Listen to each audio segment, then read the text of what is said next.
Catecismo de la Iglesia Católica.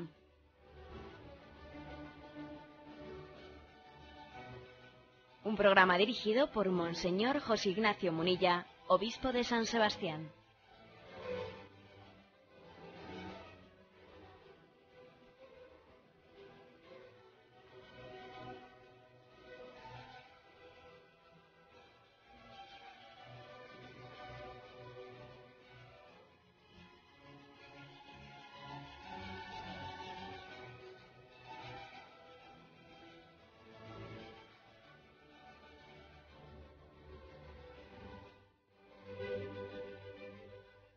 Un cordial saludo a todos los oyentes de Radio María.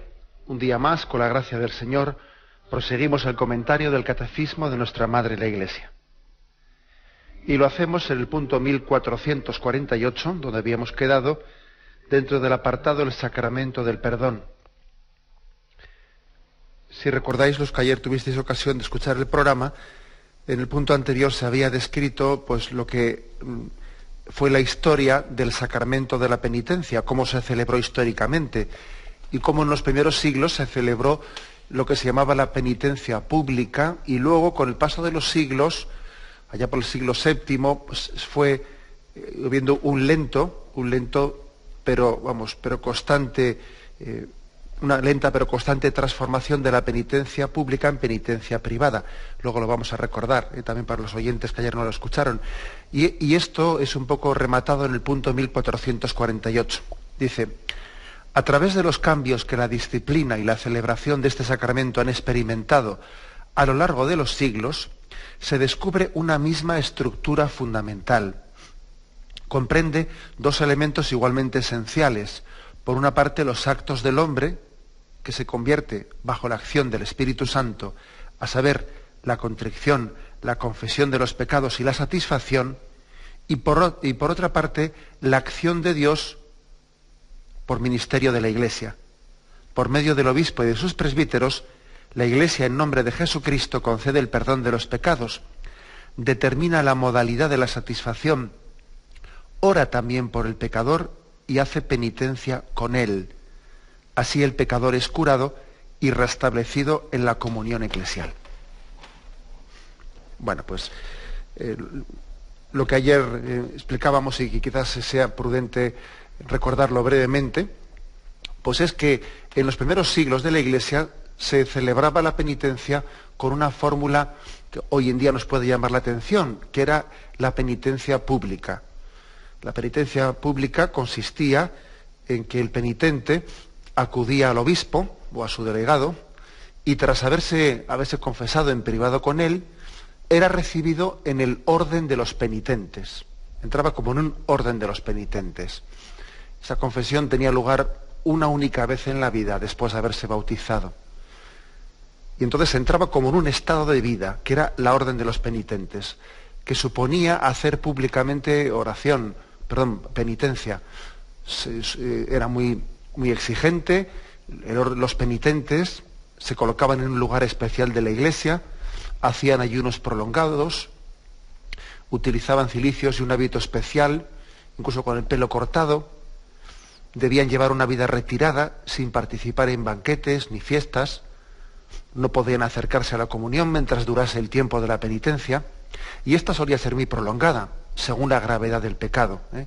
Por ejemplo, San Basilio preveía 2 años de penitencia para el robo, 7 años para el adulterio y 15 años para el asesinato. O sea que suponía una penitencia fuerte en la vida. Como hemos dicho, la confesión solía ser generalmente secreta, con el obispo. Se conserva, por cierto, una carta del Papa San León Magno, que además la tenemos fechada el 6 de marzo del año 459, en el que recuerda a los obispos que basta con una confesión secreta, y se oponía con firmeza a la costumbre que había en algunos lugares en donde se llegaba a leer públicamente, en la misa dominical, se llegaba a leer públicamente la lista de los pecados de los fieles que habían solicitado entrar en la orden de los penitentes. De todas formas, aunque la confesión pues fuese privada y no se leyese públicamente, pues bueno, de alguna manera el pecado era muy claramente manifestado delante de todos los demás, dado que la forma de hacer la penitencia era pública y todo el mundo sabía, pues si este está haciendo ese tipo de penitencia es que ha cometido ese tipo de pecado, ¿no? Era fácil deducir la gravedad del pecado de cada uno a partir de la penitencia que se le había asignado. A esto hay que añadir, como he dicho antes, que mientras que duró esta práctica pública de la penitencia, el sacramento no era reiterable, solamente se podía recibir una vez en la vida. Se le llamaba pues segundo bautismo, segunda tabla de salvación. Y esto conllevó pues que por esta rigurosidad pues fue cada vez practicado de una manera pues más esporádica, incluso era retrasada casi hasta el mismo momento final de la vida, pues porque el hecho de que no pudiese ser reiterado y no hubiese una posibilidad de volver a hacer penitencia, pues casi supuso que la celebración de esta forma, ¿no?, del sacramento de la penitencia, llevó al sacramento a un momento en el que casi parecía que se confundía la penitencia casi como con una extremaunción de última hora. En este momento la Iglesia va entendiendo que tiene que adaptar la forma de la celebración del sacramento, se va haciendo poco a poco, y es especialmente en el siglo VI, VII, cuando por influjo de los monjes irlandeses se va introduciendo la penitencia privada, que ya es reiterable, y por penitencia privada entendemos lo que hoy en día más o menos nosotros realizamos, ¿no?, que es una penitencia no ingresando en un orden de los penitentes que hace penitencia públicamente, sino haciendo una penitencia privada, cada uno cumpliendo la penitencia que el sacerdote a él le asigne interiormente. Bueno, entonces eso es lo que explicaba el punto 1447, que es lo que ayer explicábamos, y ahora el siguiente punto, el que hemos leído, en 1448, lo que hace es una serie de reflexiones sobre este aspecto, ¿no? Reflexiones un poco para que caigamos en cuenta de qué es lo esencial del sacramento de la confesión. Es bueno que el sacramento de la confesión haya tenido estos cambios y adaptaciones históricas, porque así también nos ayuda a nosotros a saber qué es lo esencial del sacramento y ver cómo lo esencial ha permanecido invariable. Y hay que saber distinguir qué es lo esencial, que eso no ha cambiado nunca, de las formas que se han ido adaptando a los tiempos, ¿no? Pero es bueno distinguir lo esencial de lo accidental. Es bueno, para poner especialmente en lo primero, pues el mayor empeño, etcétera, sin rechazar, por supuesto, y sin menospreciar también la disciplina eclesiástica, pues que también nos pide un respeto y una disciplina en la forma de celebrar los sacramentos. Pero ¿cuál es la estructura fundamental? Pues fijaros, la estructura fundamental dice este punto que ha permanecido invariable y se pueden distinguir en dos cosas: entre los actos del hombre, los actos nuestros, los actos del penitente y la acción de la Iglesia. El sacramento de la confesión, para entenderlo en su conjunto, incluye dos cosas: los actos del penitente, lo que el que se va a confesar, él tiene que hacer unas acciones, y lo que es la acción de la Iglesia. Los actos del penitente, claro, no hechos con la gracia de Dios. Aquí ningún acto que hacemos nosotros está hecho independientemente de la gracia de Dios. La gracia de Dios nos mueve a hacer esos actos, Pero son los siguientes, dice, a saber, la contrición, la confesión de los pecados y la satisfacción. Estas tres cosas siempre han permanecido invariables. La contrición, es decir, aquí si no hay arrepentimiento, no hay sacramento. Mire usted, si no hay arrepentimiento, no hay sacramento. Pues es mejor que una persona no haga el paripé, no haga, pues porque casi sería pues una falta de respeto hacia el sacramento, sería una especie de sacrilegio, o sin especie, sería un sacrilegio el que alguien se acerque. Es como si alguien va a comulgar sin tener fe en la presencia real de Cristo en la Eucaristía, pues está cometiendo un sacrilegio, claro. También comete un sacrilegio el que va a recibir una absolución sin estar arrepentido. Además es que en este caso no recibe la absolución. En el caso de la Eucaristía sí recibe el cuerpo de Cristo, porque él crea o no crea en el cuerpo de Cristo está allí. Eso es cierto. Pero en el caso de la confesión, aparte de cometer pues, un sacrilegio, es que encima ni siquiera recibe el perdón, porque a diferencia del sacramento de la Eucaristía, en el que la transustanciación, la transformación del pan en el cuerpo de Cristo se ha producido independientemente de que el que vaya a comulgar tenga o no tenga fe. Pero es que el sacramento de la confesión es distinto. Es distinto porque la contrición y el arrepentimiento sí que es parte necesaria e integrante para la validez del sacramento. Si no ha existido un arrepentimiento, allí el sacerdote ha pronunciado sobre unas palabras, ha hecho una cruz, pero eso no ha tenido validez ninguna. Por lo tanto, ese es el primer acto del penitente, la contrición, ¿no? El segundo, dice aquí, es la confesión de los pecados, la manifestación de los pecados. Fijaros que siempre ha existido esa manifestación de los pecados, siempre ha existido, tanto cuando la penitencia era pública como cuando la penitencia pues, después pasó a ser privada, pero siempre existió esa manifestación. Os decía ayer que creo que incluso es bueno que nos demos cuenta cómo esa manifestación en un tiempo fue incluso mucho más heroica frente a los respetos humanos y la vergüenza que podamos tener hoy en día, que nos demos cuenta que nuestros hermanos católicos de los primeros siglos, la manifestación que hacían de sus pecados, vamos, aunque se lo hubiesen dicho al obispo privadamente, era cuasi pública, porque entraban en orden de los penitentes, que quedaba claro y manifiesto los pecados que habían cometido, ¿no? Lo cual también nos tiene que hacer caer en cuenta de la importancia de no andarse, vamos, de la gravedad también, ¿no? A grandes males, grandes remedios.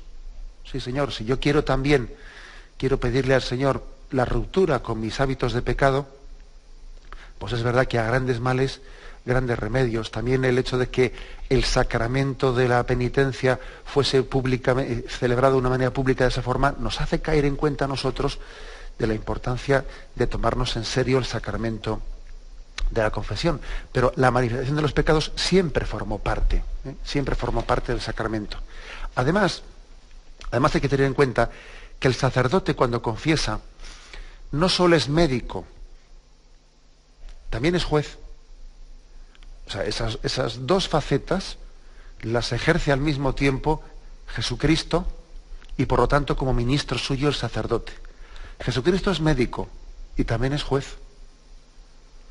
Es que esto segundo parece que hoy en día lo ocultamos un poco más, ¿no? Pero ojo, forma parte de nuestro credo y vendrá como juez. El sacramento de la confesión está ejerciendo esta doble función de Jesucristo.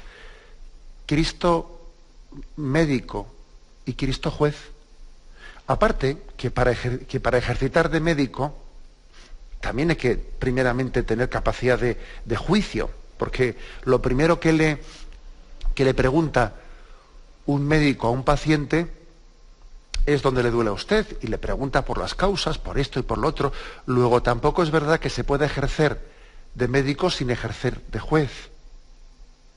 Un médico tiene que juzgar qué enfermedad hay y distinguir una cosa de la otra, estas causas de las otras. Es decir, no se puede ser médico sin ser también juez al mismo tiempo.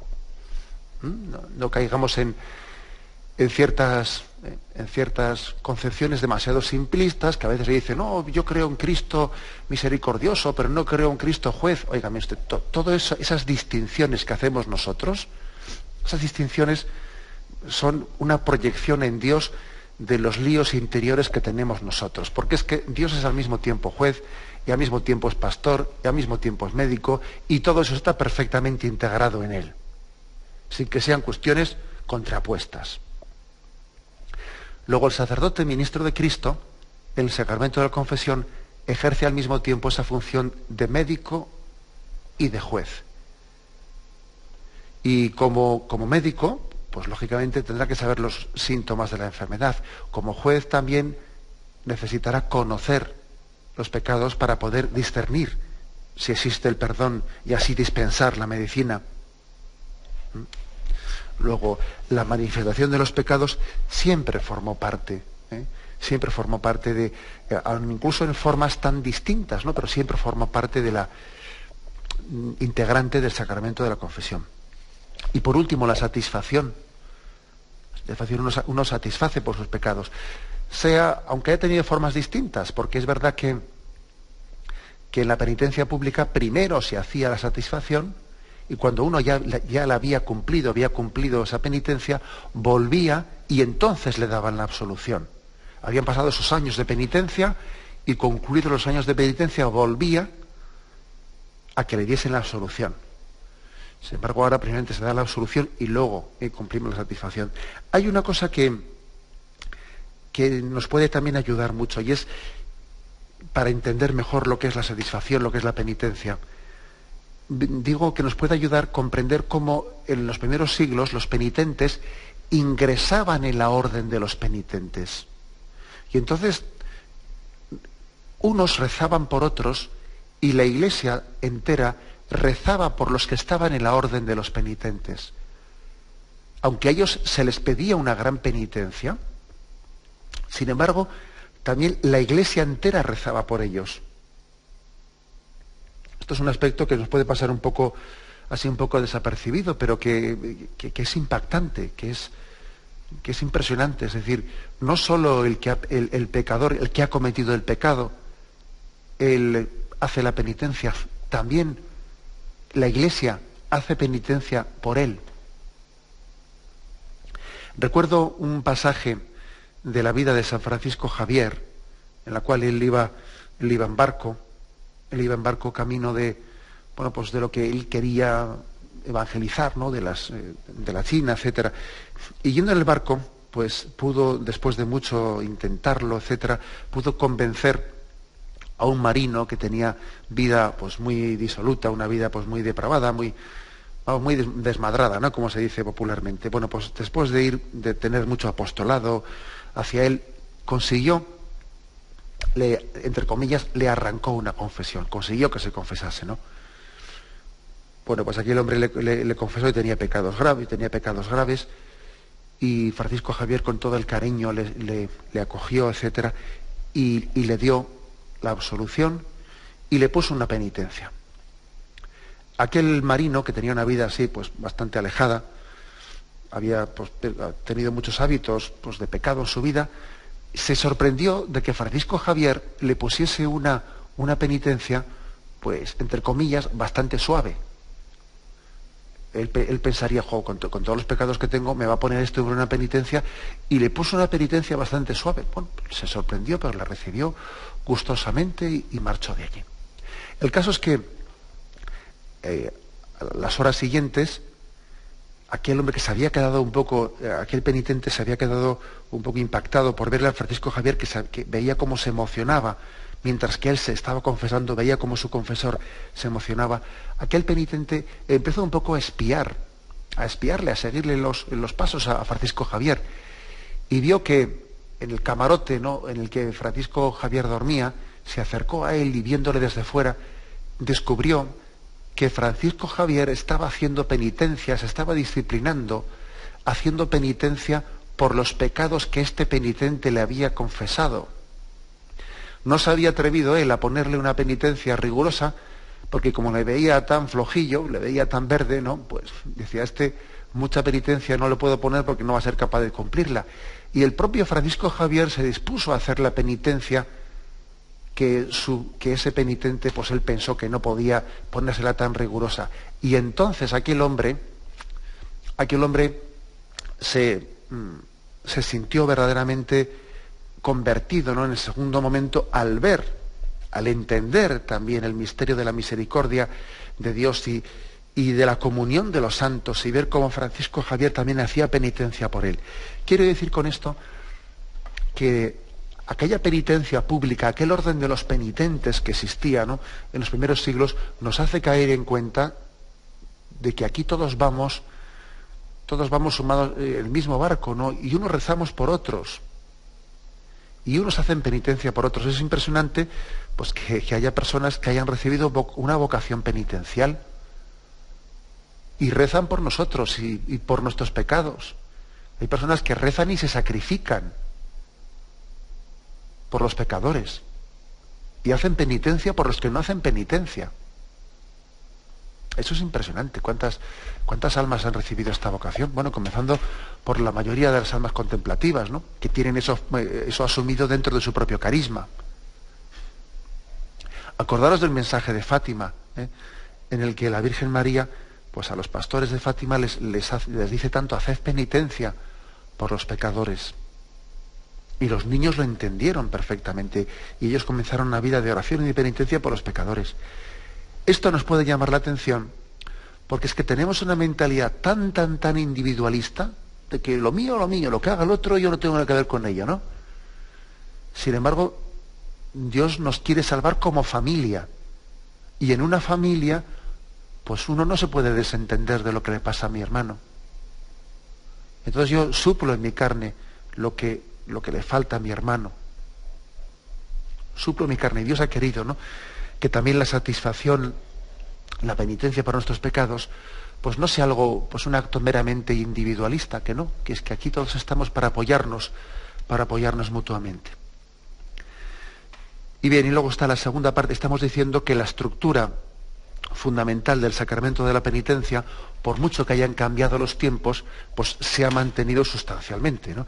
Primero, en cuanto a los actos del penitente, porque aunque haya cambiado muchas las formas, los actos del penitente, que son pues la contrición, la manifestación de los pecados y la satisfacción por los pecados, la penitencia, las tres cosas se han mantenido con unas formas y otras.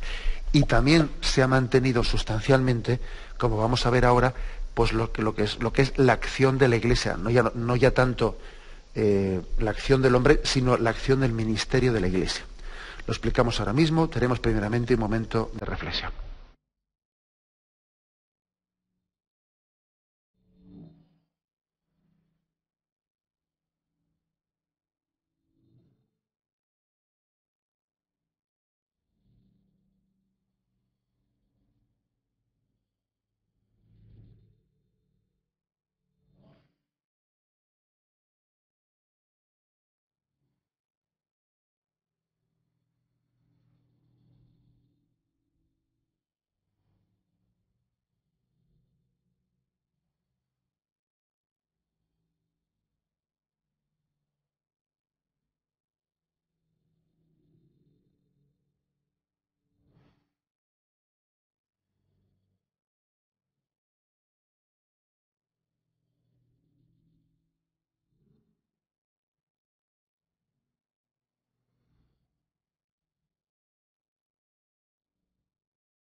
La acción de Dios por el ministerio de la Iglesia, ¿no?, en este sacramento de la confesión, el catecismo la explica así: por medio del obispo y sus presbíteros, la Iglesia, en nombre de Jesucristo, concede el perdón de los pecados, determina la modalidad de la satisfacción, ora también por el pecador y hace penitencia con él. Así el pecador es curado y restablecido en la comunión eclesial. La Iglesia, por lo tanto, tiene también el deber de determinar la modalidad de la satisfacción, de qué manera, ¿no?, qué tipo de penitencia pues le impone al penitente. Esto también lo vamos a explicar con detenimiento, y por lo tanto ahora no me detengo en ello. ¿Qué es la satisfacción? ¿En qué consiste? ¿Cómo se pone la penitencia? ¿Por qué el sacerdote pone un tipo de penitencia u otra? En eso ya entraremos en la explicación, pero creo que también es importante que nos demos cuenta que aquí en este momento este punto del catecismo lo que quiere que nos fijemos es como al mismo tiempo es un acto del penitente y también es una acción de la Iglesia. O sea, no es que yo me autoimponga la penitencia que me dé la gana. No. Es decir, también hay un acto de obediencia en el que la Iglesia le dice, haz esto, reza esto, haz esta obra de caridad, esto, lo otro.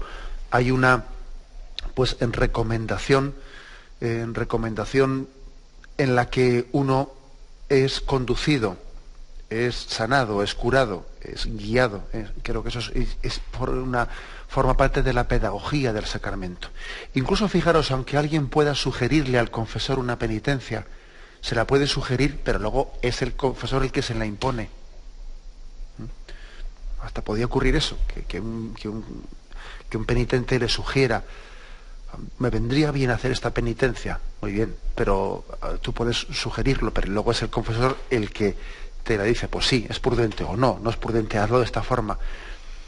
Pero hay también un acto de la Iglesia, no solo es un acto personal, porque también la penitencia, la satisfacción, como tendremos ocasión de explicar en su momento, pues conviene que aquel que ha ejercido de ministro de Jesucristo, que ha ejercido de médico, de juez, también calibre, discierna la penitencia conveniente para sanar las heridas que el pecado haya podido producir.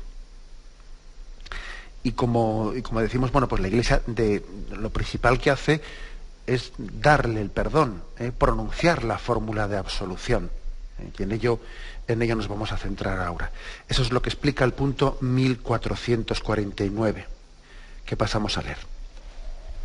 La fórmula de absolución en uso en la Iglesia latina, por lo tanto aquí ya nos está diciendo algo, y es que esta fórmula de absolución, pues en la Iglesia oriental, en los otros ritos orientales que están en perfecta comunión con la Iglesia católica, pues puede ser un poco distinta, y no pasa nada, no pasa nada porque digamos, esto no es como el sacramento de la Eucaristía, en el que la fórmula de la consagración, pues es una fórmula que está mucho más tomada literalmente, tomad y comed, porque esto es mi cuerpo que será entregado por vosotros. Es decir, en los evangelios casi, o sin casi, ¿no?, se nos ha dado la misma fórmula de la consagración eucarística.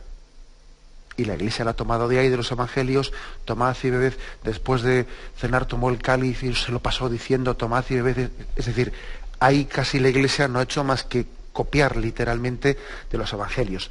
Sin embargo, en el sacramento de la penitencia, el Señor no dejó en los evangelios tan literalmente atado pues la fórmula de absolución. No, Jesús dice en los evangelios, id y perdonar los pecados en el nombre del Padre, del Hijo y del Espíritu Santo. Bien, entonces la Iglesia ha cogido esas palabras, perdonar los pecados en nombre del Padre, Hijo y Espíritu Santo, que es lo esencial.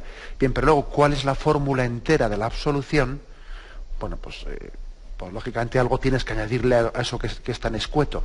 Eso ya la Iglesia, a lo largo de la historia de toda su historia, ha ido formulando, pues en su conjunto, pues esa oración del perdón de los pecados.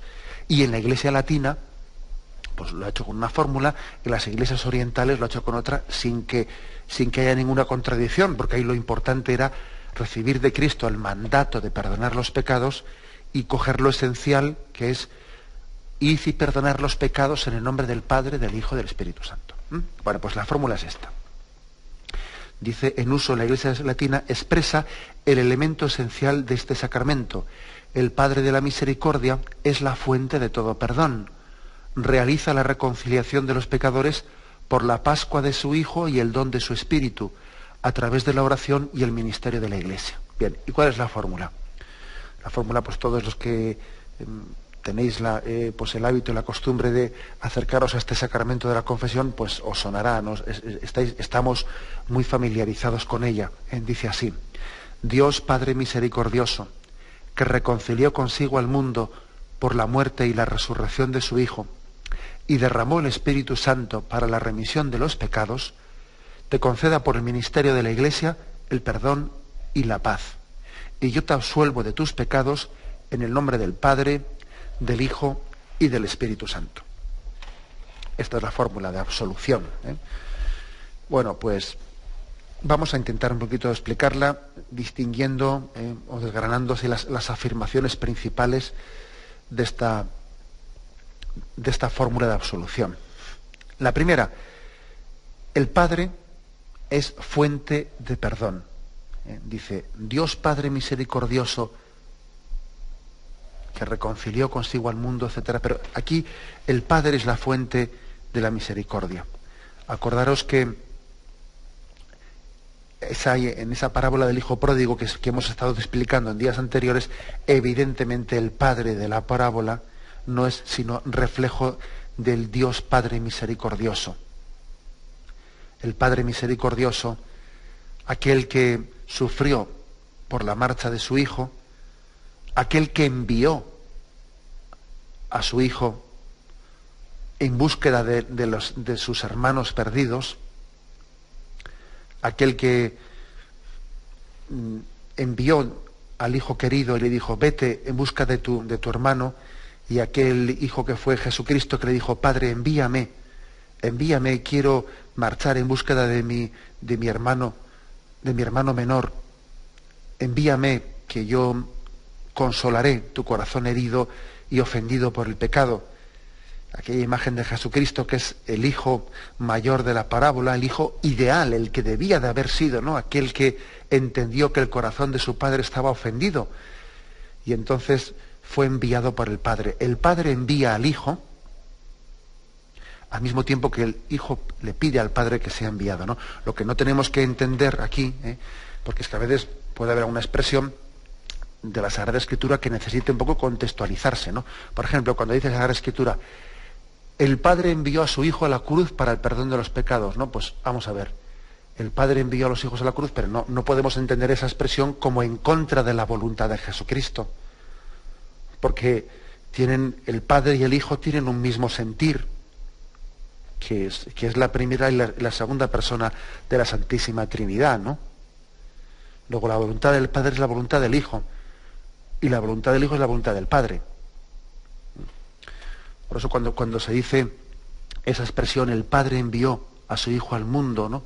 O entregó a su Hijo a la cruz para el perdón de nuestros pecados, bien, eso no se puede entender en contra de la voluntad del Hijo, porque de hecho ese pasaje del Antiguo Testamento, que es imagen de Cristo entregando al Padre la cruz, me refiero al episodio de Abraham que ofrece a su hijo Isaac, ahí en el monte Moria, etcétera.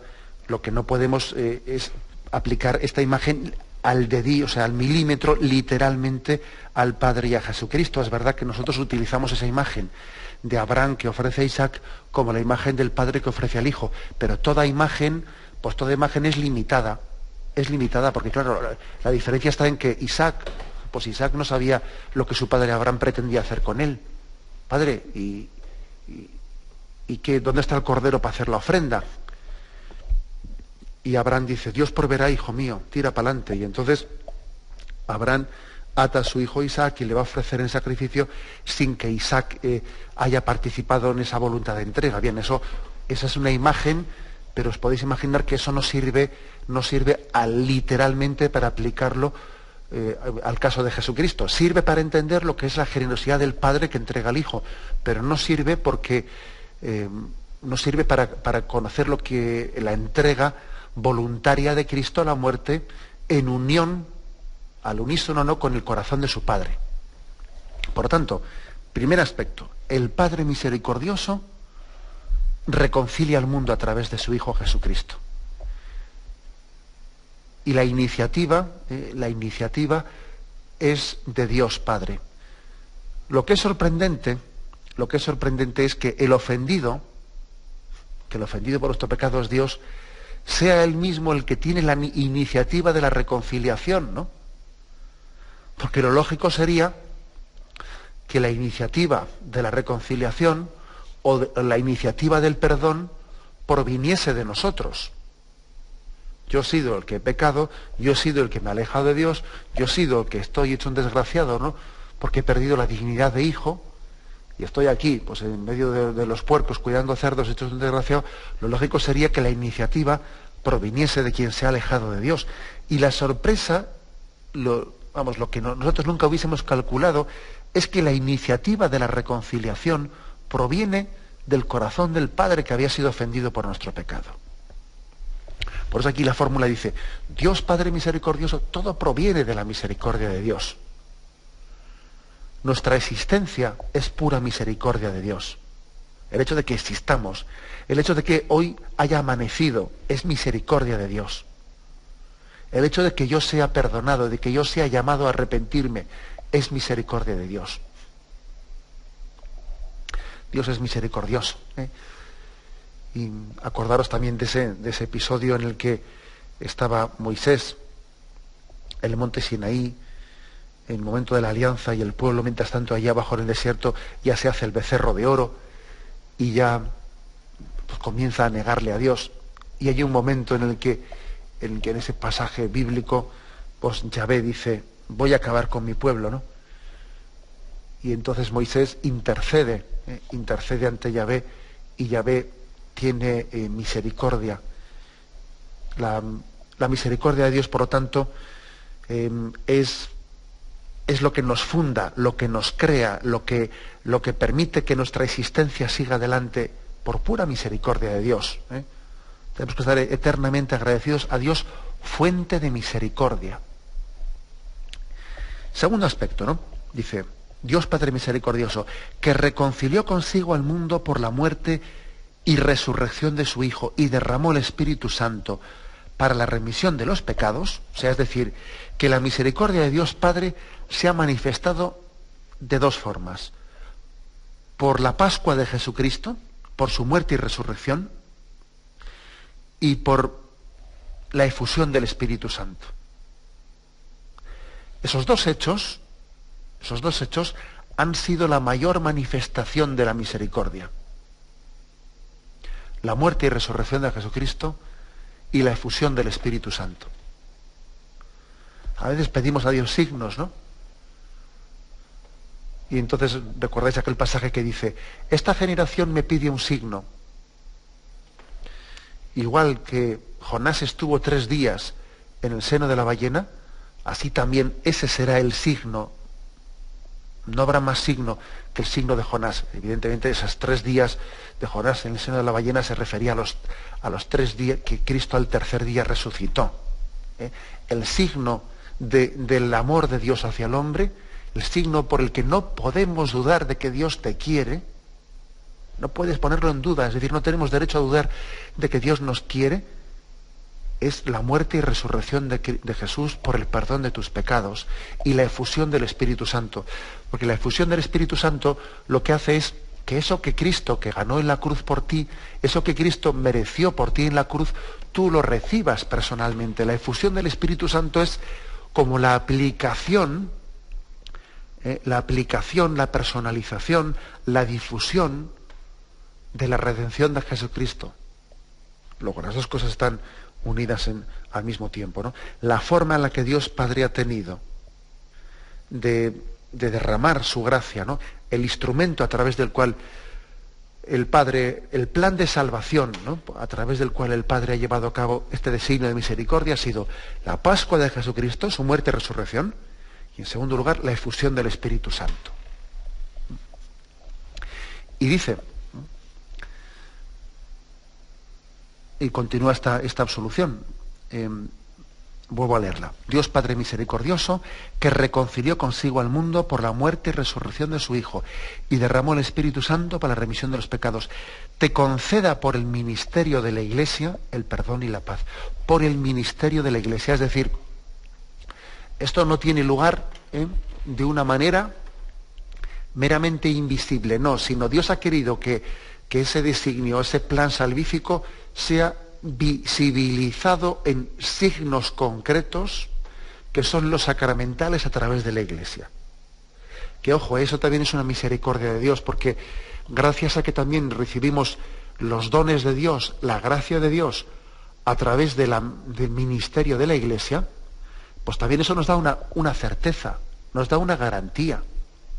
Porque claro, si lo que estamos recibiendo de Dios lo tenemos que percibir, pues meramente en el interior de nuestra conciencia, sin ningún signo, sin ninguna palabra que de alguna manera nos lo garantice, nos lo visibilice, pues entonces el hombre siempre tendría pues una especie de duda, que yo creo que son incluso dudas razonables, de si he sido perdonado, si no he sido perdonado, si me he arrepentido, si no me he arrepentido. O sea, también creo que es una misericordia de Dios el que esta gracia se nos sea dado por medio de la Iglesia, porque eso también nos da una cierta garantía de que alguien nos ayuda a discernir si lo estamos haciendo bien o lo estamos haciendo mal.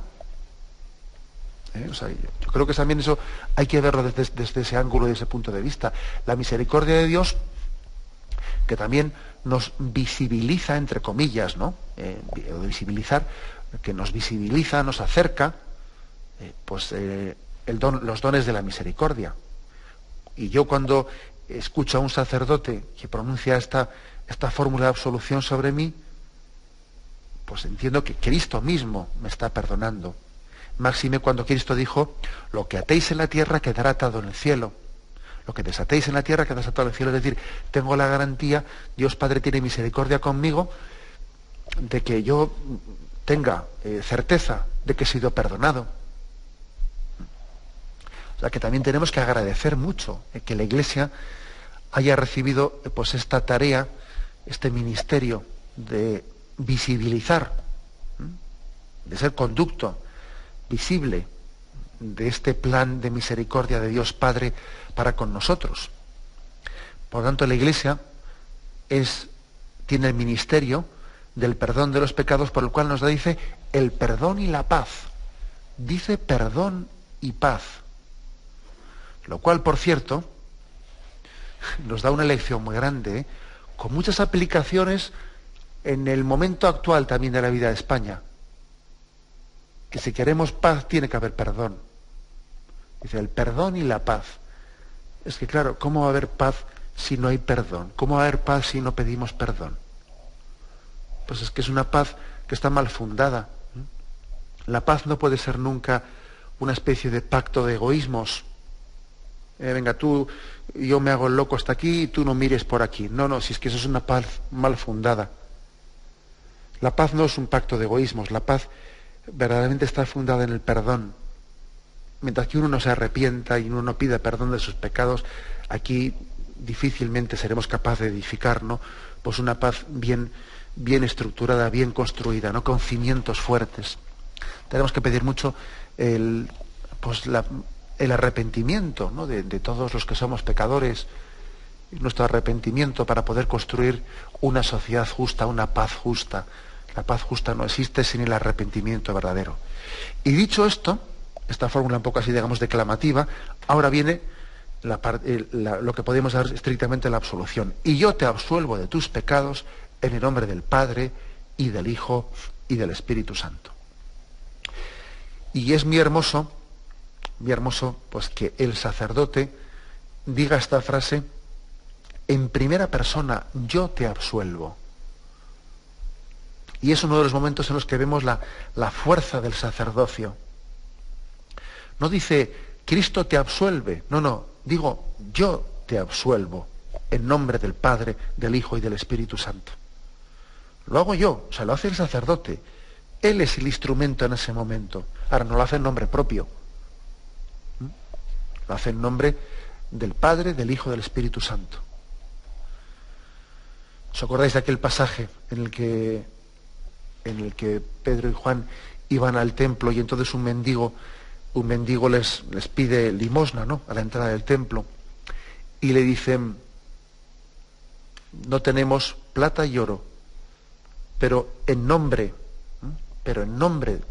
del Señor Jesús, a ti te decimos, levántate y anda, ¿no? En nombre de. Esta es la fuerza del sacerdocio, que actúa en nombre, in persona Christi. El sacerdote actúa en persona de Cristo. Por eso él puede decir yo te absuelvo, porque en el momento en que él está celebrando el sacramento de la confesión, tenemos que hacer un acto de fe y ver en él a Cristo. Él está actuando in persona Christi. Cristo está en él, Cristo actúa en él. Es muy importante ese acto de fe nuestro en el sacramento de la confesión. Por eso la Iglesia, fiel a aquel pasaje del Evangelio, Mateo 28, id por todo el mundo perdonando los pecados en el nombre del Padre y del Hijo y del Espíritu Santo, dice ahora, y yo te absuelvo de tus pecados en el nombre del Padre y del Hijo y del Espíritu Santo. La Iglesia es fiel. La Iglesia es fiel a las palabras de Jesucristo.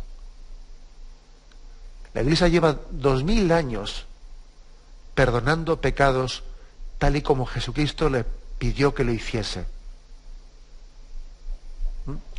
Aquí mucho nos fijamos, ¿no?, en los pecados de los que formamos la Iglesia, y seguro que todavía veremos menos de los que hay, porque somos muy pecadores todos. Pero también creo que es muy importante que todos seamos capaces de ver y bendecir a Dios por la fidelidad de 2000 años en los que se ha obedecido a Jesús en ese mandato: id por todo el mundo perdonando los pecados en el nombre del Padre y del Hijo y del Espíritu Santo. Y esa es la fórmula de absolución con la que Cristo te está esperando en el sacramento de la confesión. Cristo te espera para, en ese sacerdote en el que Cristo está en persona, también en el sacramento, darte este abrazo de reconciliación. Yo te absuelvo de tus pecados en el nombre del Padre, del Hijo y del Espíritu Santo. Es como si tú estuvieses atado. Es más, en algún momento la fórmula de la absolución ha tenido incluso esta fórmula: yo te ato, yo te libero de todas tus ataduras, de todas tus ataduras. La absolución es pues una liberación de las ataduras que el pecado tiene en nosotros. Bien, concluimos aquí. Me despido con la bendición de Dios Todopoderoso. Padre, Hijo y Espíritu Santo, descienda sobre vosotros. Alabado sea Jesucristo.